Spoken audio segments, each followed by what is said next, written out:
Well,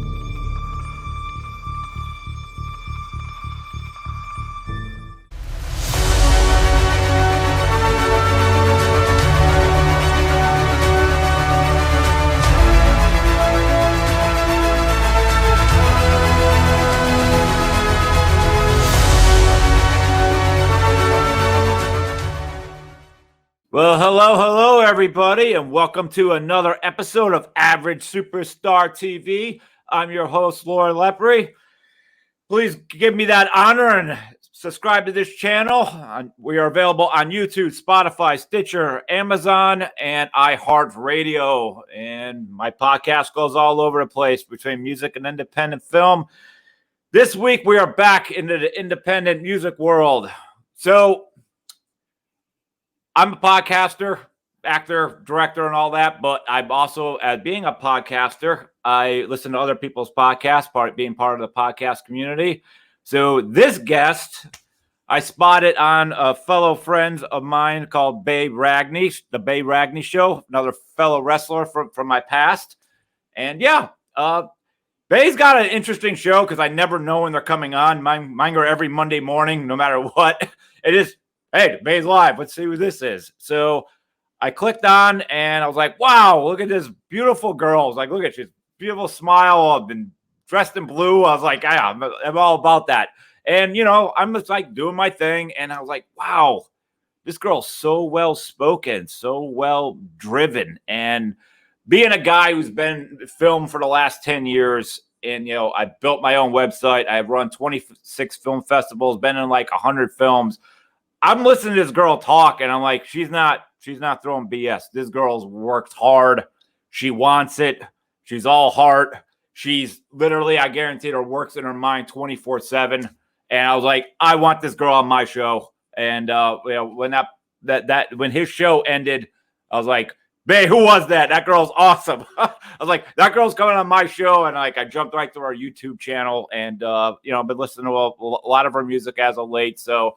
I reached out, and here she is. So, you know, Alyssa Jacey, welcome to Average Superstar TV. Dude, thank you, first of all, for that introduction and all the stuff that you have done. That is insane. Like, sometimes I don't know how other people do it either. So, kudos to you.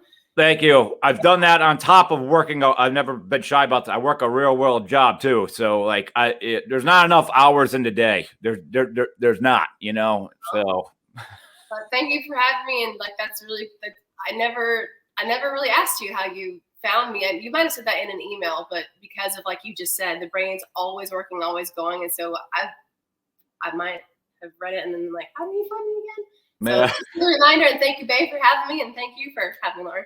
Yes, absolutely. Well, I'm glad you're here. So, I guess to kick this all off, when did you know you want to be in music? I knew when someone told me. I had no idea that I had any kind of musical, anything really inside of me outside of dancing. Like I hadn't written any songs. I hadn't played any instruments. So I didn't have any desire to be in the music industry my whole life. So I had moved from San Diego to Los Angeles, my hometown, San Diego, to LA. San Diegans. I'm a San Diegan. Yeah, Ron Burgundy, yes. Original San Diegan from 0 to 30 years old before I moved here 10 years ago. And I moved to LA to teach dance, and I was working 4 part-time jobs. A few of them were in restaurants. One was a talent scout.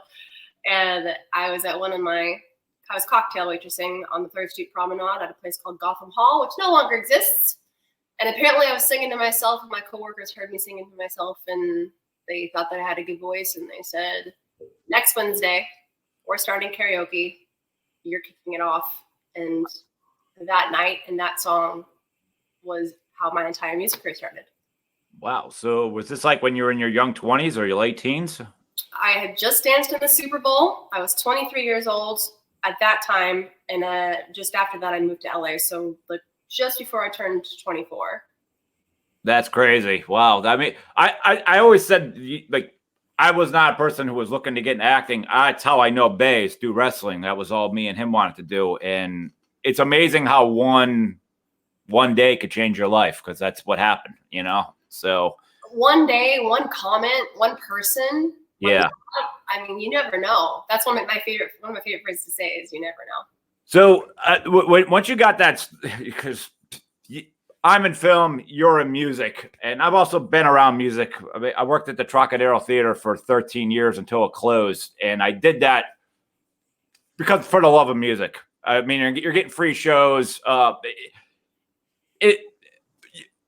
It was one of those things where if you knew the show was rough, you didn't have to work it. You know, they just gave you, this is just coming. What do you want to work? But I used to always like work shows, obviously of bands I knew or artists. And then sometimes you just took a chance. And sometimes you're like, wow, this was a bad night. I shouldn't have worked the show. And other times you're like, wow, where's this person been? And you're like, where's this person been? They've been around 40 years. Where have you been? You know, so I'm always about finding new artists. I've always loved this writing YouTube sometimes, and Sirius XM, Little Steven's Underground Garage on Sirius XM. I think that's like one of the best stations ever. A lot of the college stations, but I'm always hunting music. It's, to me, music's the most important thing in my life, because you learn from music, partially because you can't talk back. You have to listen and get the message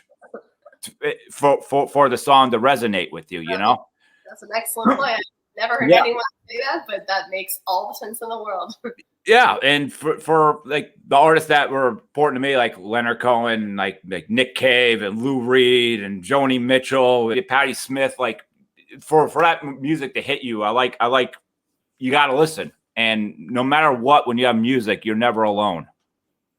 There's always music for whatever you're going through in life. So I'm very, very big supporter on music, and like, you know, I think that's awesome. And some of the songs I heard, like Drowning Me and I Want It to Rain, like I just thought that was like I'm rolling with this girl here. So, but the dark side of where you're at is I feel, because you have a lot of myself in it, but you don't want anyone controlling anything. You want the whole ship to either like sail or sink, right? You seem to like be very hands-on, and I understand that.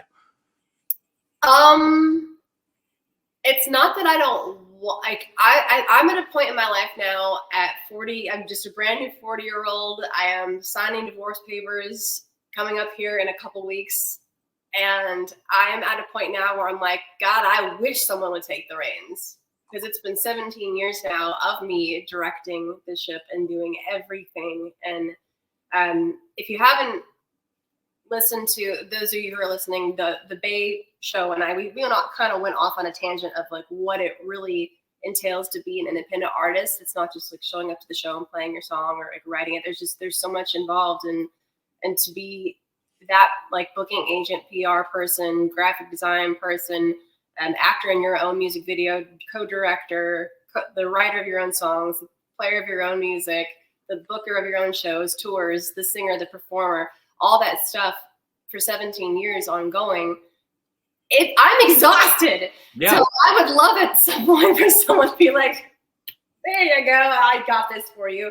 But my ultimate goal truly has never been to be famous or to really even to tour the world. Like a lot of things I've done, I never even thought I would end up doing, because I just wanted to see what was next for me. Someone told me I sang, so I started singing. And then I was like, oh, I should probably write some songs. And so I did. And I got canceled on by 8 guitar players in a row. That's the only reason why I started playing guitar, was because I got flaked on so much.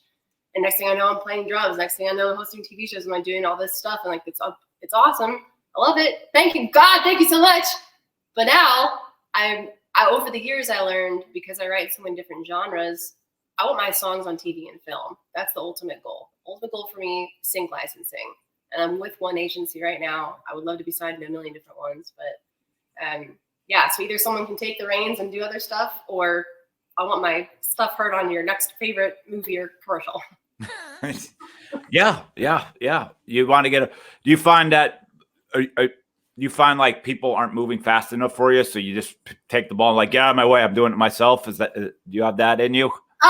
Well, guitar, for example, I didn't want to play. I never had the desire to learn how to play the guitar. I got canceled on people would show up either late to practice or they wouldn't show up at all, or they'd show up unrehearsed.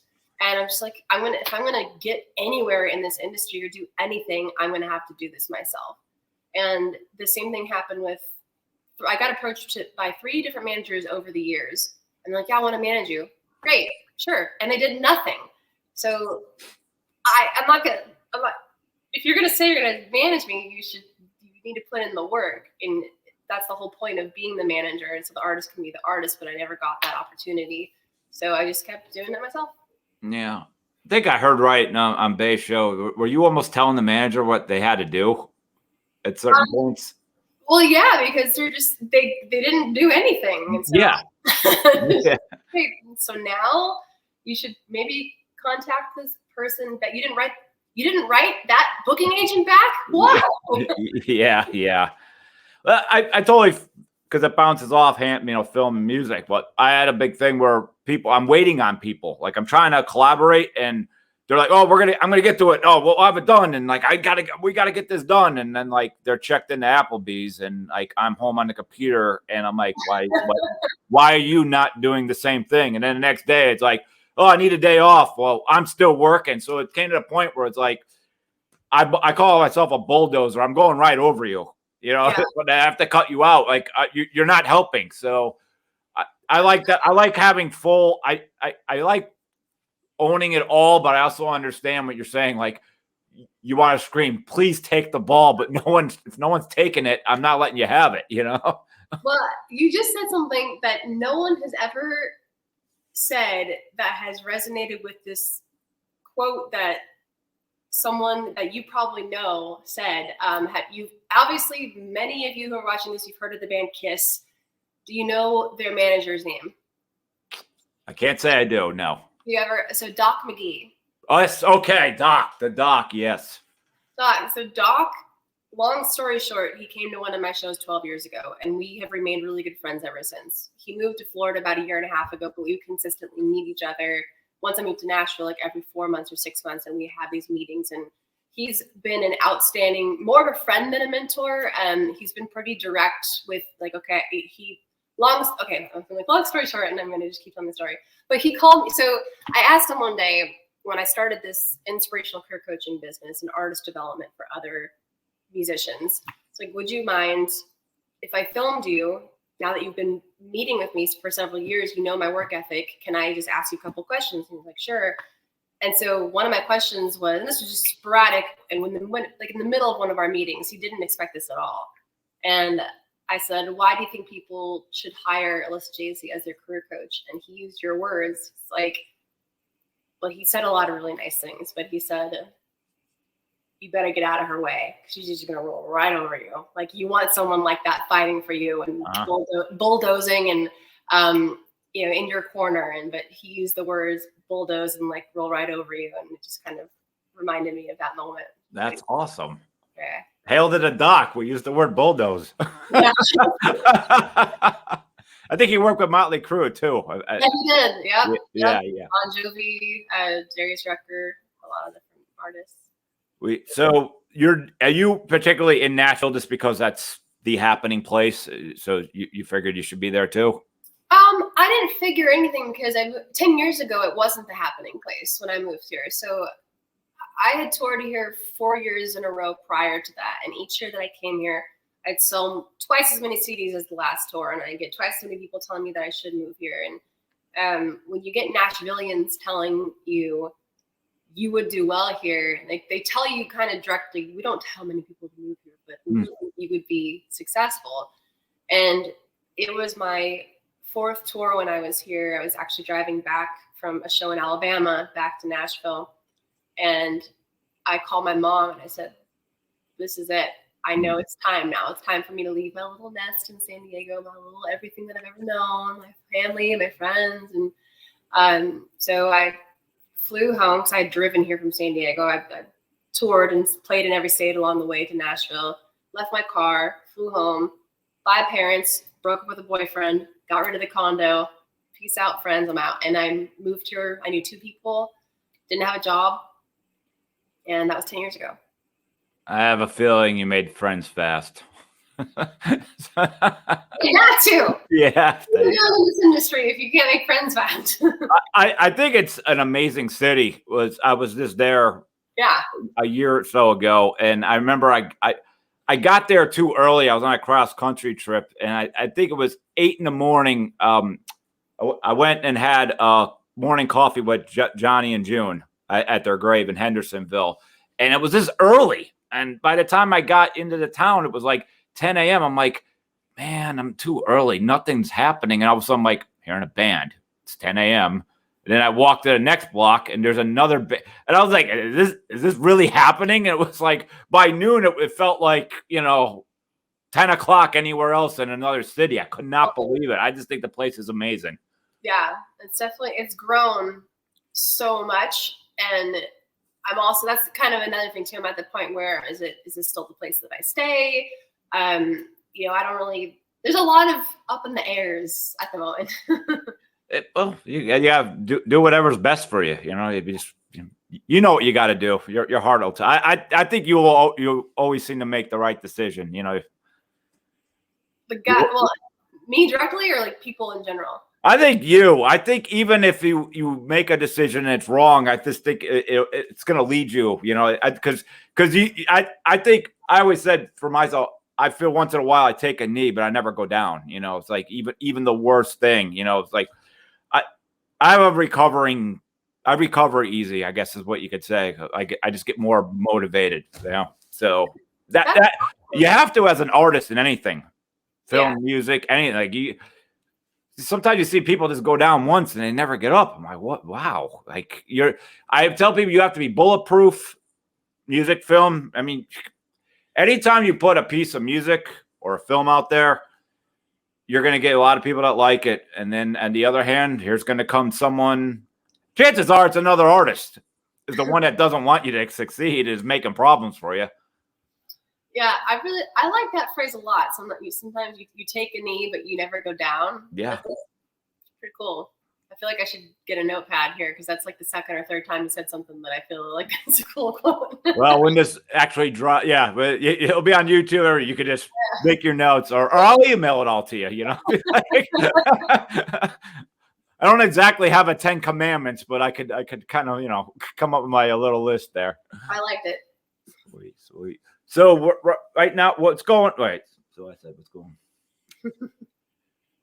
Yeah. So you're dealing with trying to raise money for. Yeah, this is a big thing too. Yes, I totally get you because as a film artist myself, I'm always just money. You have put out about 10 albums now. I'm working on my 10th. On your 10th. 8 regular, like either EPs, LPs, or albums, and the 9th one was my first live album. Should have a copy in front of me here. And so there's Alyssa Jacey Live, which you can only get at a live show or on my website. You can't stream it anywhere. Like you can buy it off my website or you can buy it in person, but you can't stream it anywhere. You can't find it anywhere. And I have since taken down some of my got all of my super old albums in front of me.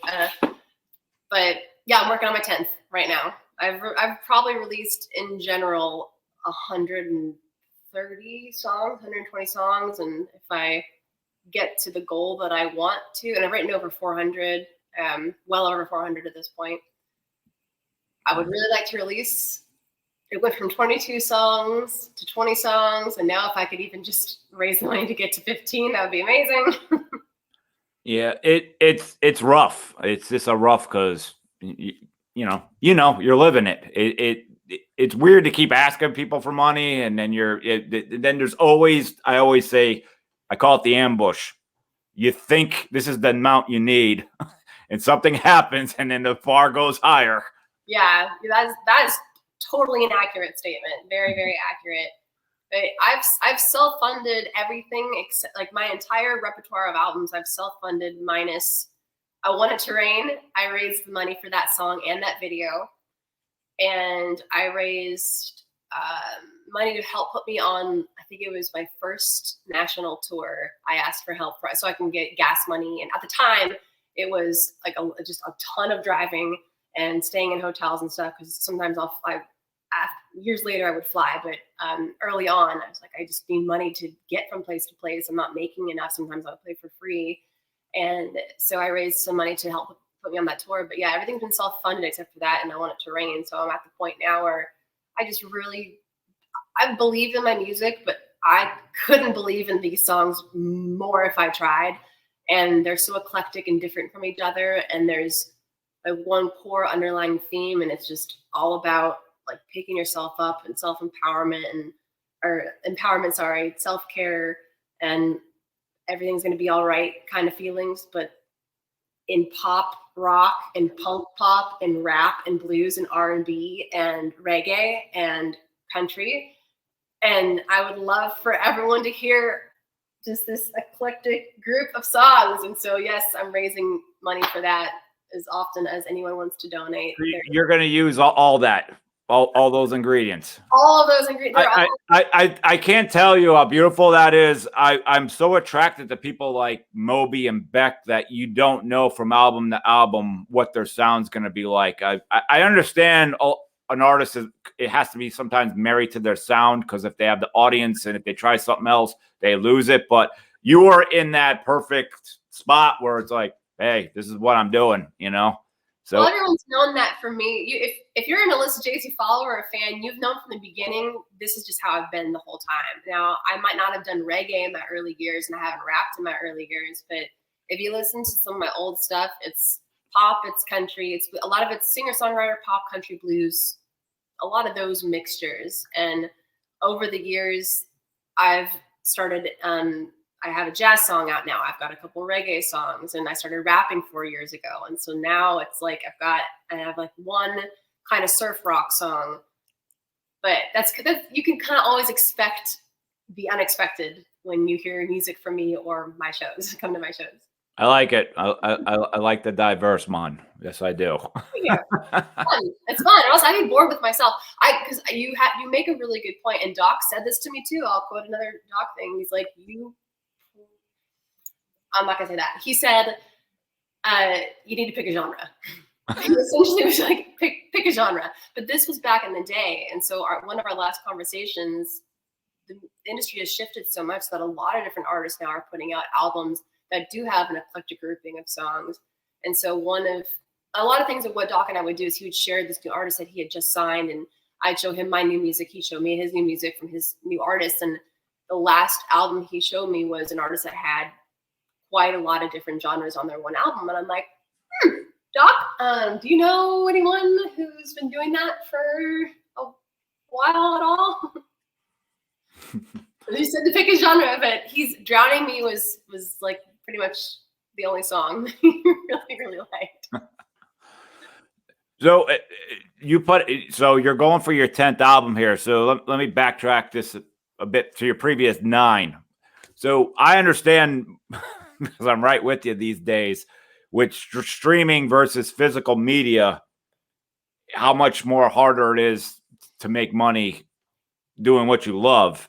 So, and sometimes, like, you don't understand, their fans sometimes say stuff to you that they don't realize they're insulting you. Where I made 2 movies that you could pull up now, like on your TV in 2 seconds, called Pennsylvania Hardcore and The Dark Military. When I released them, I burnt the Blu-rays.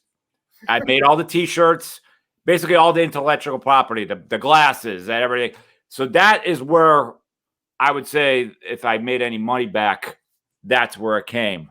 But as far as, it's available $3.99 on Amazon, people like your fans insult you. You're like, well, when's it free on Netflix? Yeah, right. And you're like, you've been asking to see this from me repeatedly for a year. You basically just told me you can't afford $4. Yeah, give me a break. Yeah, don't go to Starbucks one day. How about that? Yeah, like, I'm just saying. So I think you and I suffer together on this. So where do you find salvation in that? Besides that, regardless, people still listen to your music or see my movie. That's tough. It is. It's a tough one, is right. Yeah, it's tough. You really just gosh, it sounds so cheesy. You just gotta like pick yourself up by your bootstraps and keep trucking. Like there's really no solace. It's just this career is so unexpected. There's just nothing you can really know that's gonna happen.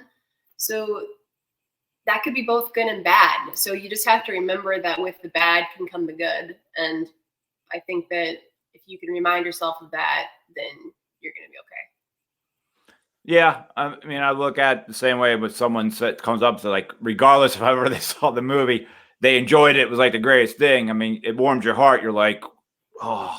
And for you, they loved your music and all that, but sometimes you're just like, and then another bill came in, and that compliment didn't help me at all for that. Now, did it? I know, see, and the thing is, people just don't get it. And I feel like the more they listen to these podcasts and the more these questions are asked to the artists and the more artists like you and I speak about this, the more that it gets out, hopefully maybe that'll help. But it is, and I can make excuses all day. It's a pandemic and whatever, but people will spend money on what they find value in. So you have to bring value to them. And I have realized that sometimes I bring value to people and sometimes I don't. And I have to be okay with it. It freaking sucks sometimes and it does hurt my heart. I wish I could bring value to everyone's lives all the time, but it's just not the real world. Yeah, and that's one of those things too. It's like you own your own brand. I own my own brand, intellectual property, like the T-shirts, the CD. I'm very big still. I have 1,000 CDs. Like still, I'm one of them. You know, it's not like I don't stream stuff on my computer too, but I love this owning. I've always felt when I was younger, growing up, I was buying all the tapes all the time. I always loved opening up the jackets, and I would go through who the engineer was and all that. Like, I loved looking at the band picture and be like, what are these people thinking? You know, and then years later, you found out, they all hate each other. They had the fakest smile on their face at the time. But I always felt I did diligence and said thank you to the band every time I buy a CD. And especially when streaming came, like David Byrne, you know, when American Utopia got released, I went to his website. Like, I know David is getting the actual, you know, my money here. Like, that was a big thing. Or the T-shirt. Now, I understand. I always tell people it's double-edged sword. T-shirts are too ridiculously priced at concerts for something they make for $4. But I also understand they're getting killed by their artists, so they jack those prices up to kind of make up the difference. So I have to find an equal balance. Like when I go see the Rolling Stones at $60 a T-shirt, I'm passing. Okay, 60 is just a little ridiculous. Okay, but that's a really good point to make. I think that also this is a great topic and a great subject to talk about on podcasts because it teaches the listener about what that income means to us.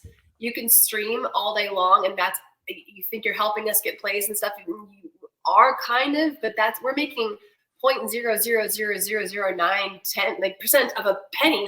You know, yeah. A tiny bit. Yeah, Spotify is not paying well. Yeah, well, the streams in general. And so we really want to help us artists buy our physical albums at our shows or Venmo us directly.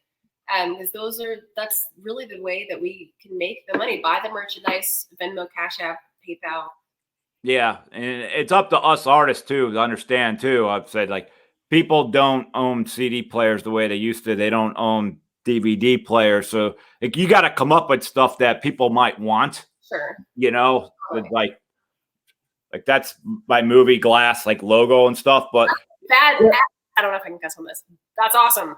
Yeah. But like, you know, it says like Dollar Rocks in there, but I put on display. But yeah, fans like them. But so what I'm saying is to come back on people like me and you, we've got to come up with ideas for what fans might want if they don't have a CD player or a Blu-ray player. Yeah. You always got to think of what's happening next. I don't think I have. Of course I don't. I have one of my favorite pieces of merchandise that doesn't sell well, but I like it. It's called Blue. Well, it's my own chapstick. So it says Blue Crew. Blue. I call my fans the Blue Crew. It's all wrapped in blue coloring. It's clear chapstick. It's SPF 15. It smells like blueberries, and it's just called Blue Crew chapstick. And kids love it, but I don't really sell it to adults. I don't know why, but it's been one of my it's honestly one of my favorite pieces of merchandise because I think it's unique. A lot of people do the koozies and the key, back in the day I did keychains and koozies and stuff, but I think it's really cool to see more unique, that's a really unique glass. It's a one of a kind thing. And I didn't know it was heavy too, because I know a lot of people have dropped them and they haven't broke. It's like heavy glass. I'm like, okay, cool. Perfect. Yeah. When a glass can bounce, that's good glass. So yeah, that's true. But so where do you don't have to say the company unless they're giving you a back end if you promote them. But I can tell you, I have no problem saying where I got a lot of things like those glasses. So I make comedy. I do comedy and horror movies, but I'm more famous for the horror movie roles. I'm being nice here, but I'm either like a comedy goofy guy or I'm the bad guy. And one of the things that benefit me is it helps me do okay in film. Is the horror movie conventions where you get all the cast members of Friday the 13th, Nightmare on Elm Street, all the up and newcomers and all that. We all get under one roof. And at the conventions, you got all these people with merchandise. So I saw a friend, a guy who I became friends with, was making glasses, and he'd had all the Universal monsters and this one and that one. And I pulled up my logo, which I had, and I was like, could you make these? He's like, yeah, I can do anything. He's like, send it to me. So just like that. So that the convention, there's people that make coasters, stickers and all that. So I'm just like, hey, what could you do with this? Or, so it is like when you buy a bunch of t-shirts, the more you spend, the more higher quality, the price comes down. So, sure. Right. So that's a big thing with artists. I always said too, it's like everybody can make a CD and a band T-shirt. So anyone can make a movie T-shirt, and here's their Blu-ray. But are you mixing anything up? Are you bringing anything new to the table? Yeah. It's kind of like when someone puts out music or a movie, and I say, oh, they put the trailer on YouTube and they made a Facebook page, and then they're like, why is it not taking off? We're like, well, there's a lot more groundwork here. There's so much more groundwork. I've seen so many film people fail and then like go to the internet and yell at everyone. Be like, you didn't support me. I put all this work in. I'm like, I don't think you put the work in. I think you just thought like you were going to get a base hit and think you got the home run. It's the same way when I would see an artist create their fan page, do a big photo shoot, and like, oh, when this album comes out, like, yo, you stop talking. You've made no music at all. Stop going for the glory. Yeah. People need to put the work in. I think that's just a big problem with America overall. Like in anything, I think people just want to do the most bare minimum and try to cash in on glory. And it's the hardworking people that always get there. Yeah, I mean, I agree with you. So yet again, another good point that you just made. Yeah, I totally agree with that. Yeah, well, too, I would sometimes we'd it's the same thing.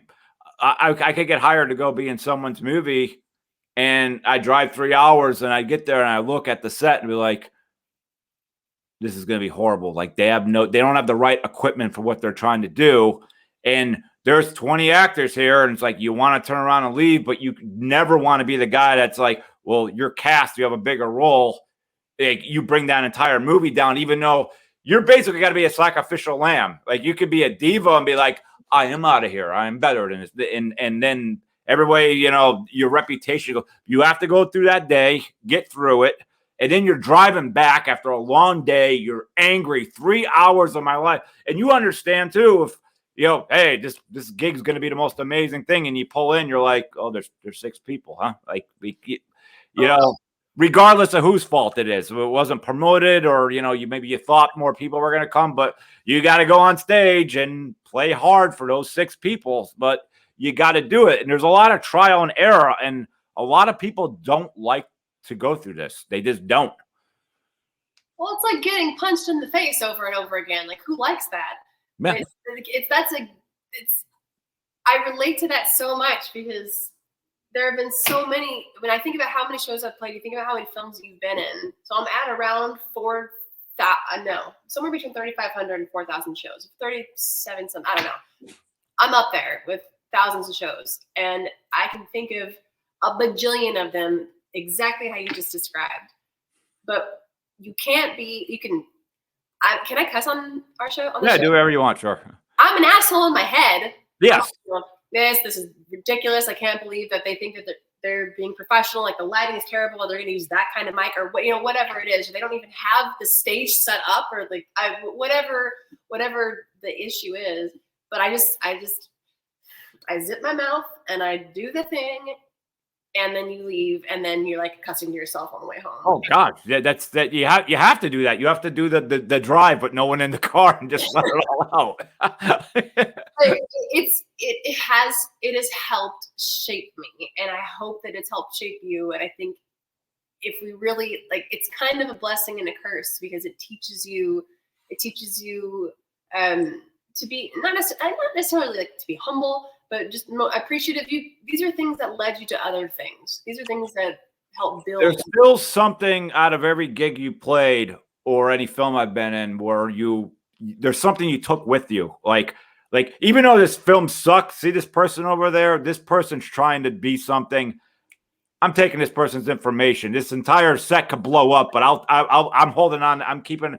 That's how my movie came together. I took little pieces of a lot of those disasters and be like, this sucks, but those people over there, I'm going to take them. They go.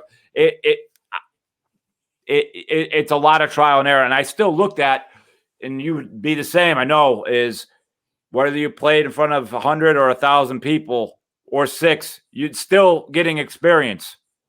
And being in film, regardless of it not being lit, I'm still getting experience. Like even if it's a different action beat, even though I know sometimes I'm like, this is never going to get finished. I just know this, but it's still practice for your craft for when the good one gets here, which doesn't happen much. But yeah, I mean, there's sometimes where I'll show up to certain shows and I'll be like, I hope barely anyone comes because I'm in this mood where I just want to sing to like 6 of you. There are times where I actually wish for that. And I'm also one of those performers where I'm going to put on the same show, whether there is one of you or a bajillion of you. I always have super high energy. I'm going to get you singing back, even if it's just you and your daughter in the crowd. It's going to be fun. And that's what I teach in my inspirational career coaching business when I'm working with other artists. And I did, like I called it earlier, artist development. I try to tell everyone, show up the way that you would at a stadium show, even if it's at a coffee house. Don't show up in your sweatpants, do your hair, do your makeup, or put on the outfit and have the attitude of it is a stadium show, even if there are 6 people or, and not, maybe you didn't sell as many tickets as you wanted to. You still want to be, if you're trying to be something in this industry, be that person and be proud and be thankful that you even have a gig to play. Yeah. It's I call it the vicious cycle, like you just don't know, like things could be going great. You could see a hole coming. Sometimes something this hits you from the side and all that, but I don't know. I'm drawn to it. I don't think I'll ever not be. I will only leave this when I feel I don't want to do anymore. I said I've been in about 100 indie films, and I could only honestly tell you there'd only be about 5 I'd be proud of that I would tell everybody about. Like, here's to go where to watch these, and here's another 8 that just only went to YouTube. And then someone would be like, I saw you in this movie. Like, don't you ever talk about that movie? Don't ever talk about that movie. Okay, I'll buy you a beer. You're gonna forget that movie ever happened. Then you need 12 beers, maybe. Oh gosh, yeah, but. It's all part of the process. And it's also one of them, when you get into something, music, film, you don't know who's the good guy, who's the bad guy. You don't know the trial and error. You just have to go out and play. I didn't know how to get acting gigs. So I went to like Craigslist and, Philadelphia, and the first few were awesome. And then you get to your first sketchy one, you're like, why am I the only one here? Why is the director 6 hours late? And then doesn't even apologize. And then pulls up and just starts making a phone call and starts like, wow, you're like, wow. Like, just, you don't know. And you don't want to say anything because you don't know who's who. That's a big thing too. You don't know. I always said that, yeah, watch your mouth because you still don't know or who they might know. So there's a lot of trial and error in any sort of business like this. It's a ride, people, if you're thinking about getting in either one of these professions. Well, I remember back when I first started, one of my girlfriends had just gotten signed to Virgin Records, and it was my first year. Like, I was brand new. And she said not to get into it. She was like, you don't. I remember which venue this was at. I remember sitting on the stairs with her, and I was like, yeah, I'm recording my first. I've already done my first EP, and now I'm going to do like an LP, and I might do like a dual disc, maybe like on the backside. Back when the dual disc thing was cool, I never did it. I never ended up doing it. But she's like, I definitely, if I were you, I would just not even get into this industry. I remember being really offended by that comment, honestly, because I would never tell someone to not get into music or not get into acting or not get into comedy or not get into the entertainment industry or not to get into any industry if that's what they wanted to do. I want to encourage whoever has a passion for something. If you love it, you do it. If you're doing it for the money or you're doing it just to satisfy, like, whoever you think you need to satisfy, some fan, or because you want to make your dad proud or something. No, you have to do it because it comes from here. Yeah. I've in similar patterns, people have said, like, what do you think about me jumping into this or to that? I always gauge on their personality. And I tell everybody this about anything, any sort of thing, but you and I do. Can you take bullets? And every one of them say, yeah. And I'm like, well, that's easy to say. But like, if I was to go to your Facebook page and one person of your own friends or family said this about you and you typed 1,000 words telling them off, I don't think you're built for film or the big picture in any way, shape, or form. That's my honest opinion. Like, you got to know how to there's times to strike back. There's a lot of that. You got to let it roll off. You are an artist. And I'm one of them. I don't like letting anybody know they got to me. So I would never do that. Certainly would never type something. That's for sure. Guilty as charged. I have definitely run my mouth at people when they have gone off at me. But it's taken, at least for me, I had to develop this thick skin. When I did start, and for several years, there was some really heartbreaking. I don't want to say heartbreaking. You sound like, though, you also went through a trial and error. I'm not trying to pull like that I'm an old Yoda here, but I did not come out of my shell till I was 19. So I went through a high school of jocks, just like, Lauren, you're gonna be pumping my gas and this and that. So I just felt I got my tough skin early on, and then when I was like 18, I started taking martial arts, and then quickly they shut up. Or maybe I made them shut up, but you just it's one of those things I kind of came in my head of, like, when I was younger, I was like, I'm gonna win all these people over, and it's gonna be a big happy ending, and they're all gonna love me. And you realize you can't make anyone think a certain way about you. Their mind's made up. So I came to a conclusion in my head: are you gonna be worried about pleasing other people, or are you just gonna be you? And if you're gonna be you, they're still going to talk anyway. Could you handle it? It was weird. It all rolled off of me. So I always said I could take the bullets. I use trash talk. Like, if someone was to jump on the YouTube page, I would I'm like, cool. They're helping the hits go up. They're helping the algorithm. Like, good. So I might chime in, but it's not on the topic. So I'm like, this is big trash. Be like, so who's winning the Super Bowls? Are you trying to tell me it's going to be the Rams again? Be like, that's not what I'm saying. Okay, but that's a way, like, I'll antagonize, but I will never hit reply and call them by now. Little do they know they're actually helping your views go up or your algorithm. They're helping anybody, not just me, but the more hits in the comments, the more likes, the more comments. YouTube, artificial intelligence says, what's going on with this video over here? Let's start dropping it on people's home pages, and that's how you get your hits. Yeah. You know what? If they really don't like you, the best smart thing is hands off. Yeah. You know, so I use that. I'm kind of a marketing genius with that sort of stuff. That's good. I mean, I think it takes a lot to hold back certain things. And there was a woman a couple years ago. I want to use this as an example. I've only talked about this, I think, publicly once. But a couple years ago, I had posted a picture of me in a blue Santa hat. And if anyone does 3 seconds of research on me, or you're watching this video, you know blue's my freaking brand. It's my favorite color. I wear it all the time. My fans are called the blue. You'll see pictures of me everywhere in blue. It's my brand. And so I wore this blue Santa hat. I took a picture and I posted like Merry Christmas or whatever I said. And she wrote back, and she cussed me out, and she's like, you're obviously a fucking idiot because you're obviously a Democrat. And she goes off on me and tells me how stupid I am. And I wrote her back, and I said so much in my head first, and then this was public, and I wrote her back and I said, if you took 5 seconds of time to scroll on this page or to even look at my main picture, you would know that blue is my brand.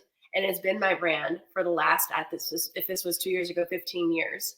So I'm not stupid. And it's just my brand or whatever, something like that. And she's like, oh, I'm sorry, but certain fans came to my rescue and typed back for me. But it's just like, man, why do people have to be so nasty like that? And she's the dumb one. It's just so obvious that this is my brand, but felt like she had to say that. And that it does still bother me to this day after 17 years of being in this industry when people do that stuff. It's like, why do you need to do that? Now, I mean, I can say I'm a Philly guy. Basically from when I started in 2010, 60% of those people are gone. They didn't make it, but there are a few that are around still chirping anytime they get a chance at me. And all they are extras in movies. And they've done we did some short films together 10 years ago, AKA they didn't evolve. And so once in a while I see them, it's like let it roll off you. Like I'm not. You're a stormtrooper, and sometimes they get loud, and it starts helping my other rhythm go up. So I'm like, so sometimes you're just like, where they been? I could kind of use a boost here. Yeah. Wow. Yeah. Okay. Well, I don't know if I'll ever get to that point. Good for you. Yeah. You never know. Maybe you see that person in your comments. Poke the bear a second, just walk away. You'll be all the hits will go up. Yeah, you just gotta know. But I know you were saying you were being a coach here for people. Tell us all about that. That's another thing that someone else told me that I should do. This is not something that I had planned on doing. I was, I think, 1.5 years into living in Nashville. So that makes like 9.5 years in the industry. And my first job here was teaching dance because I was a dancer before music. So, and then my next job was hosting writers' nights. So for those of you who don't know what writers' nights are, my job would be to book other artists. And in Nashville, a writer's round is when you get multiple people on stage at the same time. This person sings, and the next person goes, the next person goes, and around they go. And I had one job at this hotel one night, which turned into 2, which turned into 3, which turned into 1 at another venue. And that became my full-time job for the first 2.5 years in Nashville. That's how I met a million people. I just met so many people. I booked 3,800 artists roughly in the 2.5 years that I was doing that, including myself. I was booking myself regularly. And that's really how I got my name circulating around town. And it's a really good way to meet people, learn new music, hear new music, and practice, like you said. And so I would host these things, and that's how I learned to run a live soundboard. And it helped me with my marketing and helped me with my booking skills. And people would come and ask me all these questions, like, how did you do this tour? How did you open for Bruno Mars? how did you choose Blue as your brand, and why did you choose it? And why is Alzheimer's your charity, and how's that working for you? And they'd ask me all these questions, and I would just give them the answer. And this particular person overheard me time and time again give away free advice. And they're like, you should start a business because you have done all this on your own, and you can coach people. You can teach these people how to do this. And instead of just telling them what you've done, maybe you give them, like you just, well, essentially coach them and give them their own path, like how to do it on their own. So slowly I developed something called Image 1228, which is no longer, but it was an artist development mentoring agency and a booking agency. So I would either book these artists or I'd have one-on-one coaching sessions with them. And there'd be a lot of specific questions. Mostly it was, how do I book a tour, or how do I open for famous people? And how do I get my numbers up on social media? A lot of it was the marketing stuff too. And that turned into my inspirational career coaching business. As of a couple of years ago, I just changed the branding. I changed the name. It's now called I Am Unashamedly Me. So when you're talking earlier about just being yourself, I'm a million genres. That's who I am. I cuss sometimes. That's who I am. I wear blue. That's who I am. It doesn't mean that I'm this or that. I just like the color. So now I'm working with really any age, any job, any career. And I want my job on this, my purpose in life, my job on this earth is to inspire others. And if I can inspire you to pursue a passion, turn it into it, I can help you turn it into a career, or just help you do something on the side that makes you happy. That's what this job, this inspirational career coaching business is all about. But it stemmed from someone else hearing me give free advice. And that was back in 2013, 2014. That's great. And it's always good to give back and help. It does. It's a big thing. Yeah, if you could fit that in there, I don't know. We look at my schedule like, how could I do this? But in time, I always said, I there's lots of more things that I want to do, and giving back more is something that is on my list, and I'm glad that you're already beating me to that punch. Well, I mean, here's something else. I wish artists would do this. I wish not just artists, but anybody would do this. I wish everyone had one charity. I would love it if every single one of us, every human, pick a charity and do something with it, whether it's even if it's $10 a year.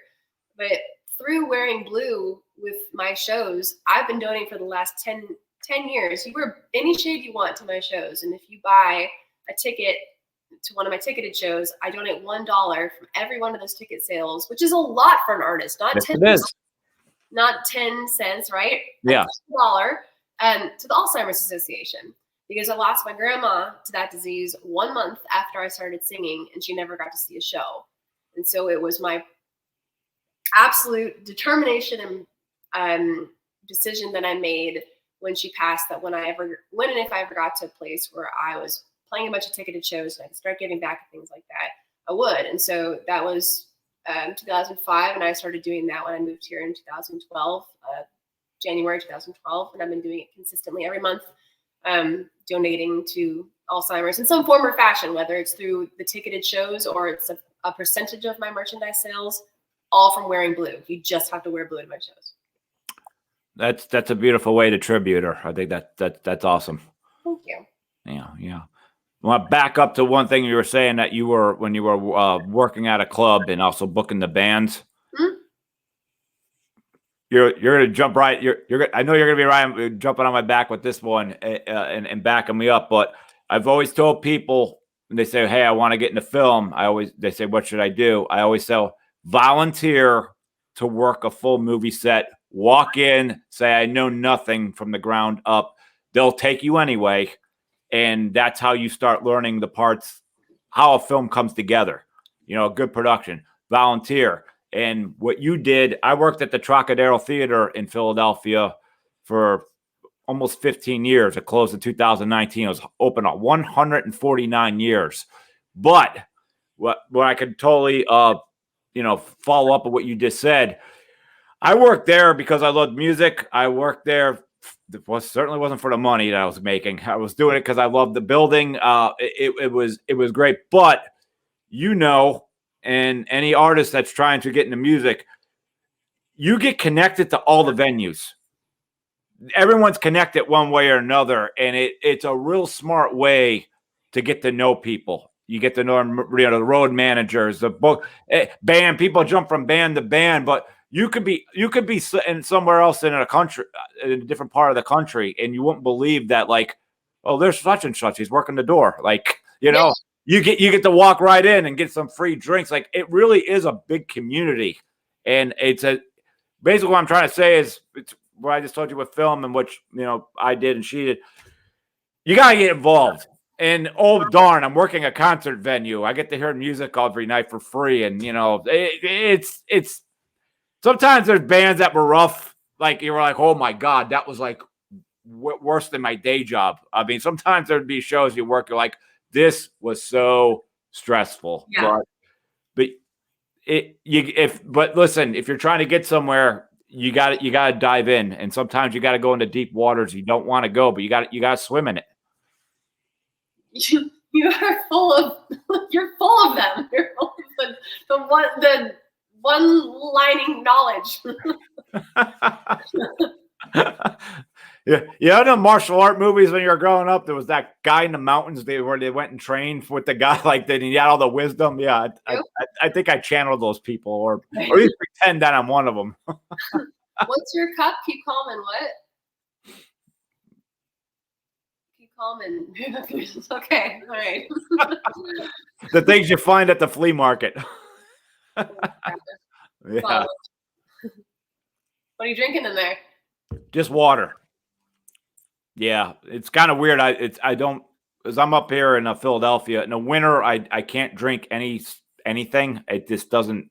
My body doesn't want it. If I even try like force a beer, like maybe a light beer once in a while, but once the humidity hits, it's like, all right, we're good. So half the year I don't put anything in my body. It's weird. What do you got coming up? Well, it's divorce, weekly show. All the guys in the world just smiled, including me.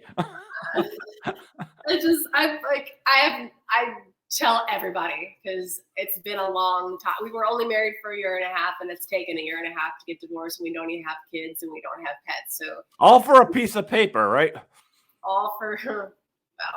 Oh, do you hear that? Can you hear that? No. It's pouring outside. Oh, they're pouring hard now. Now I guess.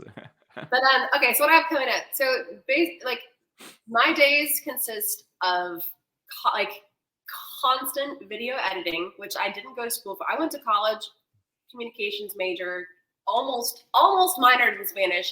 I stopped minoring. I dropped my minor. That's so funny. I dropped my minor my junior year so I could just focus on the rest of my communication skills, which sometimes show up and sometimes they don't, and graduate. But through being a DIY artist, I've learned a lot of photo editing, video editing. So I'm always doing that pretty much every day, especially for this album, consistent promotion. I've got a new single that drops Friday, April 1st. I just had a single that dropped on March 3rd. And so I'm also in the studio all the time. Yesterday, 7 hours, today, 4 hours. So weekly, that kind of stuff. Every Friday I perform at a venue called the Listening Room. It's been nominated as one of the best singer-songwriter and mostly songwriter venues in all of Nashville and all of the country. Consistently in Nashville is in the top probably 1, 2, or 3 songwriter venues. And I'm very lucky that I have developed a really great relationship with them. I started playing there my tour before I moved to Nashville. So I'm playing there 2 tours before. I've been playing there for 12 years now. And I just performed for them for their 16-year anniversary. So I'm there every single Friday. I have a residency there. And so it's pretty much playing every Friday, recording every week, trying to raise this money. And to raise the money, if you want to donate to this album, I literally have a link on AlyssaJacey.com that says 10th album on it. you just click. So there's home or bio or contact or it's music, your typical links up at the top. And then there's one that just says 10th album, and it connects you to my Cash App, my PayPal, and my Venmo. And you can donate that way. And literally any amount would help. If it's $1, if it's $100, it doesn't matter. I just would love to get this music out to you. And I have enough to record at the moment, maybe like 9 songs roughly. And my goal was 22. So, but like I said, even if I can get to 15, I'll be happy. Well, for all the listeners, you just heard 2 different worlds coming together about, how much we love work here and how hard it is to get your art out there. So if you can help her, yes, definitely go to her website and not just that, if she's got any merch that you're interested in, buy that there too. Yeah, well, my merch, I stopped making merch because it got so expensive. And all right, everybody start booing. Right now. But so really the only thing on my website that you can buy is this. If you come to my shows, I still have, of course I'll have this, but I have the Blue Crew Jam chapstick. I have a handful of AJ coasters left. And I have just maybe a few posters still, but I'm just about out of merchandise, and it's too expensive for right now. Sorry. To be continued on that one. And are you trying to do a tour at all this year, or you? Or... I'm done touring. I want my music on TV and film. I've been doing this, like I said, like almost 4,000. I mean, I hit the road sprinting at 24, and I'm 40, and it's unless someone wants to come along and put me on a tour, I'm about done. Like I'll play in Nashville. I have about 4 core states that I'll play at. So I still play in Hawaii once or twice a year. Oh darn! Best place in the world, right? But that took me 10 years really of some of the hardest door knocking, door breaking, contact making that I've ever done in my life when it comes to like getting shows. So it started. I've got a killer story of how it started, but we're probably out of time. But it started really cool, but it was just one venue, and I would have this one show, and I would always be in the red. And then that one show turned into this contact, and someone else saw me at this show, and then it would be this consistent. I'd have to email and get Hawaii is on Hawaii time at all times. Yep. You just you have to be patient with them. And there's the 6-hour difference if you're over here and when they call and stuff. So yeah. So I'll play in Hawaii, play in Tennessee, California, where I'm from, obviously in San Diego, and then in Idaho. I know Idaho's kind of random, but my dad has a second home there in Sun Valley, Idaho, and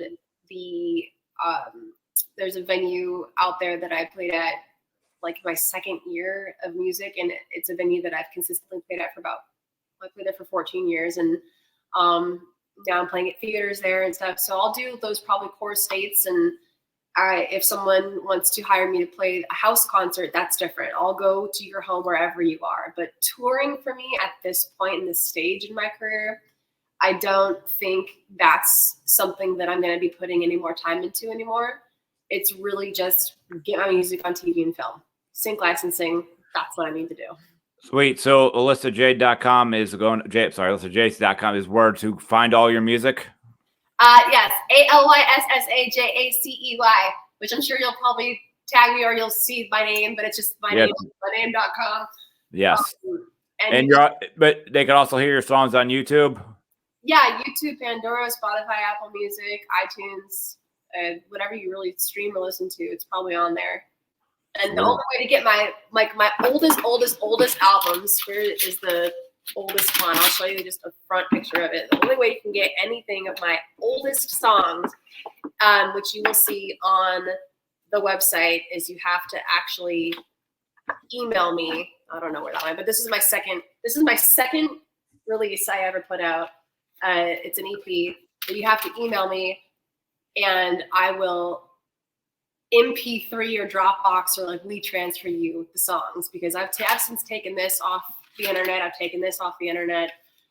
So there are a lot of my CDs, my early on CDs, music that you can't find anymore. But if you want it, if you're one of those like hardcore people where I want all of your songs, just email me and I can send them to you individually. Sweet. Well, I thank you so much for coming by and telling your amazing story. Well, thank you for having me. Thank you, Bae, for getting me on your show, and Lauren finding me there and asking me to join you. Hell yes. Bae gets the assist. It's like hockey. Yeah. He does. Yeah. All right. Well, I thank this audience again for tuning in for this episode of Average Superstar TV. Please give that subscribe button on YouTube. New episode drops every Monday morning at 5 a.m. And we will see you next week.